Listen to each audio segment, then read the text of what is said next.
নমস্কার বন্ধুরা, একটা নতুন ভিডিও নিয়ে তোমাদের সামনে চলে এসেছি। এই ভিডিওটা হচ্ছে আমার মামার বাড়ি কালী পুজোর ভিডিও। আমরা সবাই গেছিলাম সেখানে। তো প্রথম এই নিয়ম হচ্ছে জল আনতে যাওয়া। দেখুন, অনেকেই মায়ের ভক্ত, ছোট বড় তারা সবাই জল আনতে গেছিলো আগের দিন। এখানে নিয়ম, আগের দিন নিরামিষ খেয়ে জল আনতে যায় রাত্রিরে, এবং উত্তরপাড়া ঘাট থেকে জল তুলে তারা হেঁটে হেঁটে এসে মায়ের বেদিতে জল ঢালে।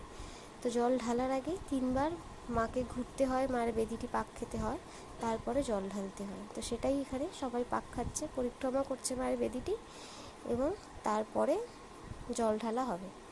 তো এখানে অনেকেই রয়েছে আমার চেনা জানা, আমার মামা মামিরা। দেখুন, সবাই জল ঢালছে। আমার মামারা, মামি, বোন রয়েছে এখানে, তারা সবাই জল ঢালছে। তো এটাই এখানে প্রথম নিয়ম। এই যে দেখছেন, এটাও আমার একটা মামা, বয়সে ছোট কিন্তু সম্পর্কে বড় মামা হয়। তো তারাও জল আনতে গেছিলো বড় বাঁকে করে, পাড়ার সবাই মিলে। তো এটাই হলো আমাদের ভিডিও। এর অনেকগুলো পার্ট রয়েছে পুজোর, আপনারা দেখতে থাকুন। পরবর্তী পার্ট খুব তাড়াতাড়ি আপনাদের সামনে নিয়ে আসবো। এখন আপাতত টাটা, বাই বাই।